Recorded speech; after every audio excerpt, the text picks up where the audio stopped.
Hello बच्चों, मैं हूं आपका भैया शुभ शंकर और मैं आप सबको स्वागत करता हूं हमारे चैनल आईटीपी स्टेप्स के ऊपर। तो आज हम कंटिन्यू करने वाले हैं जो हमने पिछले लेक्चर में पढ़ा था। एवोल्यूशन ऑफ इंडियन एजुकेशन का जो वैदिक पीरियड है यूनिट 1, उसका हमने कल पढ़ लिया था vision, objective and salient features of वैदिक एजुकेशन सिस्टम। उसमें हमने क्या पढ़ा था कि कैसे वैदिक एजुकेशन में सब होता था, कैसे बॉन्ड बनता था, उसका ऑब्जेक्टिव क्या था वैदिक एजुकेशन का, उस समय क्यों चलता था, फिर उसमें क्या क्या हमें साइलेंट फीचर्स मिलते थे, जैसे कि जो हमारे स्टूडेंट्स होते थे या फिर जो शिष्य होते थे वो जाके गुरु के साथ रहते थे तो उनका ओवरऑल विकास होता था। फिर उनको ध्यान भटकाने के लिए कुछ और चीज़ नहीं था, उस सब के बारे में हमने जाना था। तो आज हम जानेंगे टीचिंग एंड लर्निंग प्रोसेसेस। ठीक है, तो आगे बढ़ते हैं। ठीक है, तो अभी हम पढ़ने जा रहे हैं टीचिंग एंड लर्निंग प्रोसेसेस के बारे में। तो टीचिंग एंड लर्निंग प्रोसेसेस में क्या होता था कि जो वैदिक पीरियड के समय किस तरह से टीचिंग चलता था, जैसे कि अभी तुम्हारी जो टीचिंग प्रोसेस होती है उसमें क्या होता है, पहले जो टीचर या फिर जो भी प्रोफेसर होते हैं वो क्या करते हैं, पहले तुम्हें पढ़ाते हैं उसके बारे में, मतलब क्या करते हैं, हाँ, वो जो तुम्हारी बुक्स होती है या फिर जो नोट्स होते हैं उसमें से तुम्हें पढ़ाते हैं। फिर जब तुम उन्हें पढ़ लेते हो फिर तुम्हें लिखाते हैं, होमवर्क देते हैं तुम्हें, और उसके बाद तुम्हारे एग्जाम होते हैं, टेस्ट होते हैं, उसके बाद तुम्हें मार्क्स मिलते हैं। उस तरह से जो प्रोसेस होती है हम अभी देखेंगे कि वैदिक पीरियड में कैसे प्रोसेस होती थी। तो पहले हम देखेंगे मेथड ऑफ टीचिंग। ठीक है, मतलब किस तरह से उनको पढ़ाया जाता था। एक था ओरल ट्रेडिशन। ओरल ट्रेडिशन क्या था ना, नॉलेज और प्रिजर्व एंड शेयर्ड ओरली, क्योंकि उस समय ज्यादा पेपर के कुछ चीजें नहीं होती थी और ज्यादातर चीजें क्या ताल के पत्तों में लिखी जाती थी और ज्यादा लोगों को लिखना भी नहीं आता था। तो उस समय क्या होता था, उनकी बस जो गुरु होते थे वो अपना खुद से मुंह से बोलते थे और जो उनके शिष्य होते थे वो भी बस सुन के याद रखते थे और सुनने के बाद उसे रिपीट करते थे, जिससे कि क्या उनके दिमाग में वो चीज छप जाती थी। उसी को ही बोलते हैं क्या, स्मृति व स्मृति। ठीक है, फिर और क्या होता है ना, dependence and memorisation. Student recited words daily until they master them. ठीक है, जो स्टूडेंट होते हैं वो क्या करते हैं कि डेली बेसिस में हर दिन सुबह उठ के जो पिछले दिन पढ़ाया जाता था उसे बार बार बोलते थे, ताकि उनके जो दिमाग में ना वो चीज अच्छे से रह जाए, वो अच्छे से बोल पाए। और वही उनका टेस्ट होता था। अगर तुमने टीचर के सामने, उस समय के गुरु के सामने वैदिक पीरियड के, अगर तुमने जो पढ़ाया गया था वो अगर तुमने पूरे मास्टर करके मतलब पूरे अच्छे से बोल दिया तो इसका मतलब ये हो गया कि क्या तुम पास हो गए उस टेस्ट में और तुम आगे बढ़ सकते हो। जब तक वो नहीं होता था तब तक तुम आगे नहीं बढ़ सकते थे। फिर 3 स्टेप प्रोसेस, जो टीचिंग के जो 3 प्रोसेस होते थे उसके बारे में हम देखेंगे। पहला क्या है ना, श्रवण, लिसनिंग टू द गुरु, जो उसमें पहले हियरिंग, मतलब आपको सुनना पड़ेगा। फिर मानना, रिफ्लेक्टिंग, क्वेश्चनिंग एंड रीजनिंग। तो क्या करते थे इस समय, क्या करते थे, जो आप सुनोगे उसके बारे में आप सोचोगे, समझोगे और जो टीचर होंगे आपके जो डाउट्स होंगे उनको वो क्लियर करेंगे। फिर Nidhi the answer, meditating and applying knowledge in life, मतलब उसमें क्या होता है ना, जो आपको सिखाया जाएगा, अगर आपको सिखाया जा रहा है क्या कि अगर तुम सूखे पत्तों को पानी में उबाल के खाओगे तो तुम्हारी जो रोग खांसी होगी वो अच्छी हो जाएगी, ऐसा बोला जाता है। तो क्या करते हैं, जब किसी को खांसी होती है वो उसे क्या यूज करते हैं उस चीज को अपनी डेली लाइफ में। उस तरह का आपको जल्दी उठना चाहिए, आपको सिखाया गया, आप उसे डेली लाइफ में यूज कर रहे हो, उस चीज होती है। फिर डिबेट्स एंड डिस्कशंस, बस शास्त्रार्थ, to improve reasoning and analytical skill. तो इसमें क्या होता है, जो स्टूडेंट्स होते हैं अपने आप में बैठ के, ठीक है, उस चीज के ऊपर डिस्कशन करते हैं या फिर डिबेट करते हैं कि ये ऐसा होना चाहिए था, वैसा होना चाहिए था, सुबह उठने पर ये अच्छी बात है, ये बुरी बात है, जिससे कि तुम्हें उसके बारे में थोड़ा अच्छे से पता चले। फिर प्रैक्टिकल ट्रेनिंग, मतलब skills in warfare, archery, music, medicine, astronomy and the state craft. ठीक है, तो इसमें क्या होता है ना, आपको प्रैक्टिस किया जाता है डिफरेंट टाइप के स्किल्स, जिसमें जैसे कि अगर युद्ध हो गया तो उस समय आप कैसे करोगे, फिर आपको आर्चरी सिखाई जाती है, म्यूजिक सिखाया जाता है, मेडिसिन सिखाया जाता है, एस्ट्रोनॉमी सिखाई जाती है, फिर स्टेट क्राफ्ट मतलब जो मिट्टी से चीजें बनाना और पत्तों से चीजें बनाना वो सब सिखाया जाता है। ये सब आपको धीरे धीरे सिखाया जाता है। ठीक है, तो आप, मुझे आशा होगी आपने यहाँ तक देख ली होगी। अगर आपको इसके नोट्स चाहिए तो आप हमारे चैनल के जो डिस्क्रिप्शन में व्हाट्सएप चैनल होगा और टेलीग्राम चैनल होगा, वहाँ पे आप जा सकते हैं, आपको नोट्स वहाँ पे फ्री में मिलेंगे। फिर हम आगे बढ़ते हैं।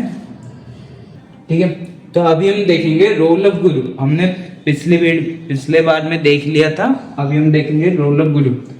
The Guru was the main figure in education. Gurukul में गुरु जो होता है वो मेन फिगर होता है एजुकेशन का। He was not just a teacher, he also served as a guide, philosopher and a moral example. Education was a personalized, it is focused on each student's needs and abilities. तो ठीक है, तो क्या बोल सकते हैं हम, जो उस समय के गुरु होते थे, ऐसा नहीं कि बस एक ही गुरु हो, ऐसा नहीं कि बस दो गुरु हो, ये बहुत सारे गुरु हो सकते थे। ठीक है, तो उस समय जो गुरु होते थे वो जो हमारी वैदिक पीरियड के जो इंस्टीट्यूट होते थे, मतलब गुरुकुल होते थे, उनके लिए बहुत जरूरी होते थे, क्योंकि वही सब कुछ होते थे वहाँ पे। वही आपके दोस्त बन के आपको सिखाएंगे बहुत सारी चीज, वही आपको मैथ साइंस पढ़ाएंगे, वही आपको वारफेयर पढ़ाएंगे, वही आपको जीवन के बारे में बताएंगे। वही गुरु ही मैथमेटिक्स टीचर होंगे, वही फिलोसॉफिकल टीचर होंगे। फिर उस समय क्या होता था ना कि गुरु बस ऐसा नहीं कि एक बड़ी सी क्लास को पकड़ते थे, उस समय स्टूडेंट के अकॉर्डिंग होता था, जिस स्टूडेंट को क्या चाहिए। मतलब एक स्टूडेंट होता था जो कि आर्चरी में अच्छा होता था तो आर्चरी उससे ज्यादा सिखाई जाएगी, या फिर और एक स्टूडेंट होगा जो क्या तलवार अच्छा चलाता था तो उसे तलवार सिखाया जाएगा। कोई ऐसा होगा जो माइंड से अच्छा चलता था, मतलब जो पॉलिटिकली अच्छा बन पाता था तो उसे पॉलिटिकली ज्यादा पढ़ाया जाता था, उस तरह की चलती थी। फिर रोल ऑफ शिष्य।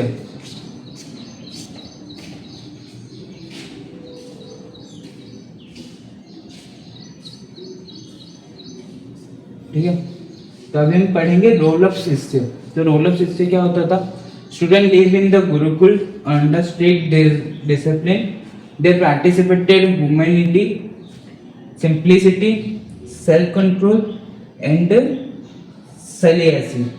They learned not only knowledge but also service, respect and character building. ठीक है, जो स्टूडेंट होते थे वो गुरुकुल में ही रहते थे। ठीक है, वो घर नहीं जाते थे, एक बार वो गुरुकुल में आ गए तो गुरुकुल में रहते थे।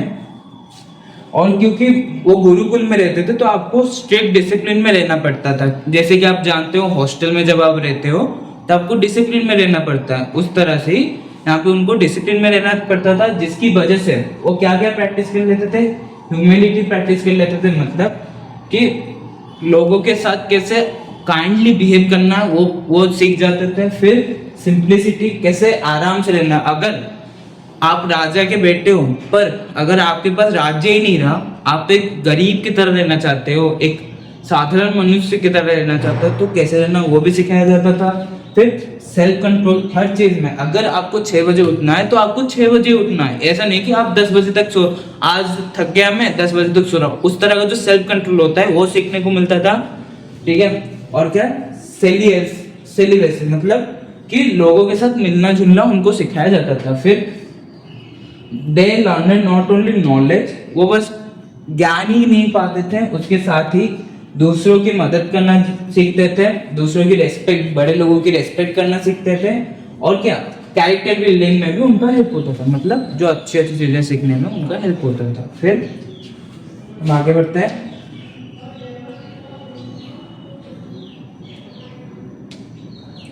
अब हम आएंगे करिकुलम में। तो करिकुलम क्या होता था उस समय का, मतलब वैदिक पीरियड का करिकुलम क्या होता था, religious and philosophical studies, Vedas, Upanishads and Vedangas. ठीक है, तो उस समय ऐसा नहीं था कि आपको साइंस पढ़ना पड़ेगा, मैथ पढ़ना पड़ेगा, वो तो बात की चीज होती थी, पर पहले आपको क्या पढ़ाया जाता था, जो हमारे वेद होते हैं, ऋग्वेद, सामवेद, दामवेद, उस सब के बारे में पढ़ाया जाता था।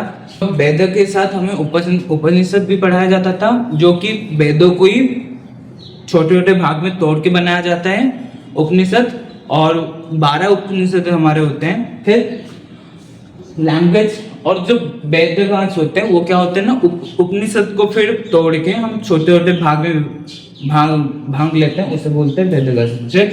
लैंग्वेज एंड द ग्रामर पढ़ाया जाता था, जैसे कि संस्कृत, फोनेटिक्स और एमोलॉजी, ठीक है।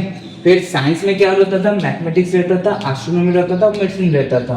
फिर आर्ट्स में हमें पढ़ाया जाता था music, poetry and fine arts.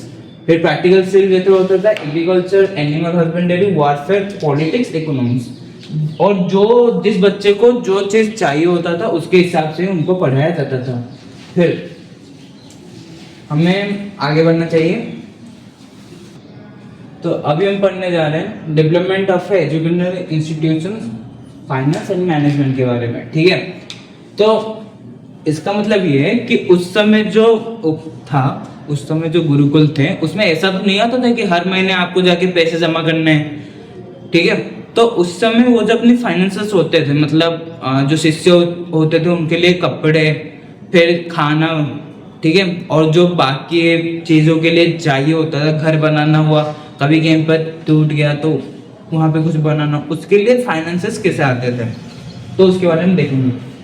उस समय के इंस्टीट्यूट क्या क्या थे, गुरुकुल्स, आश्रम and the latest like Takshashila and Nalanda. उस समय के जो होते थे उसके हिसाब से ये सब थे, ठीक है।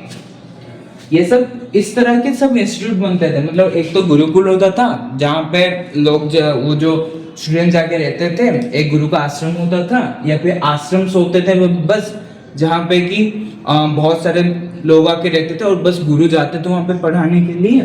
फिर आगे बढ़ के वो बड़े बड़े यूनिवर्सिटी की तरह हो गए, जैसे कि तक्षशिला और नालंदा। फिर तो अभी देखेंगे हम कि फाइनेंसेस उनके कैसे चलते थे, मोस्टली डोनेशन बेस्ड, ठीक है। तो ये जो गुरुकुल होते थे वो ऐसे चलते थे, क्या मोस्टली चलते थे कि डोनेशन के लिए।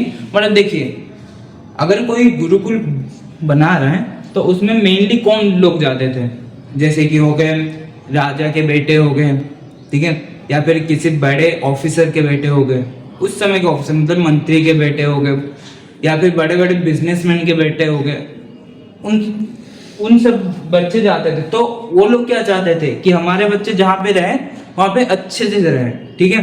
तो उसके लिए वो बहुत सारे डोनेशंस करते थे लोग, ठीक है, और बहुत सारे पुण्य कमाने के लिए भी डोनेशन करते थे। तो इसलिए जो गुरुकुल होते थे, ठीक है, वो मेनली डोनेशन बेस्ड में ही चलते थे, जिसे हम और भी बोल सकते हैं क्या, गुरु दक्षिणा, जो कि जब स्टूडेंट अपना पढ़ाई खत्म कर लेते थे तब वो गुरु को देते थे कि उन्हें पढ़ाने के लिए। फिर supported by Kings, rich merchants and society, जो मैं बोल रहा था कि जो रिच मर्चेंट्स होते हैं, किंग्स होते हैं और सोसाइटी होती है, उनको देती है क्योंकि उनके बच्चे वहां पे पढ़ रहे हैं। तो यही चाहेंगे ना कि हमारे बच्चे खाना खाए, सब करे, इसलिए वो देते थे, ठीक है। Sometimes lands were gifted to gurukuls by rulers, और बहुत समय पे तो ये होता था क्योंकि लोग चाहते थे कि हमारा जो प्रिंस है, उनका जो बेटा है, वो अपने अंडर ही रहे, मतलब उनके प्रोटेक्शन में रहे, इसलिए वो गुरुओं को बुला के अपने यहाँ पे जगह देके वहाँ उन्हें रखते थे ताकि वो उनके वॉच के अंडर उनका बच्चा पढ़ पाए, इसलिए रूलर्स उनको जगह भी देते थे। फिर वो मैनेजमेंट कैसे होता था, गुरु was head controlling admission, curriculum and discipline. तो उस समय क्या होता था, जो गुरु होते थे वही हेड होते थे पूरे गुरुकुल की, और वही सब देखते थे कि किसको एडमिशन देना है, किसको नहीं, ठीक है, और उसका करिकुलम क्या होगा, क्या सिखाया जाएगा, और वहाँ पे कैसे डिसिप्लिन रहेगी। फिर learning was non commercial, focus on service and knowledge, ठीक है।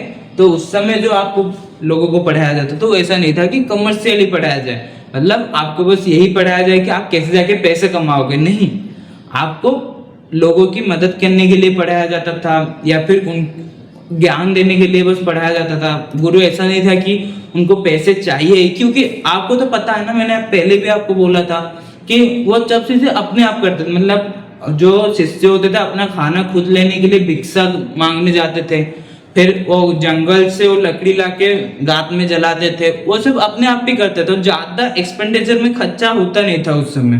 ठीक है, फिर हम आगे बढ़ते हैं।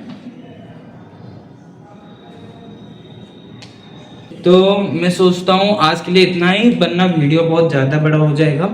आशा करता हूँ कि आपको वीडियो पसंद आया होगा।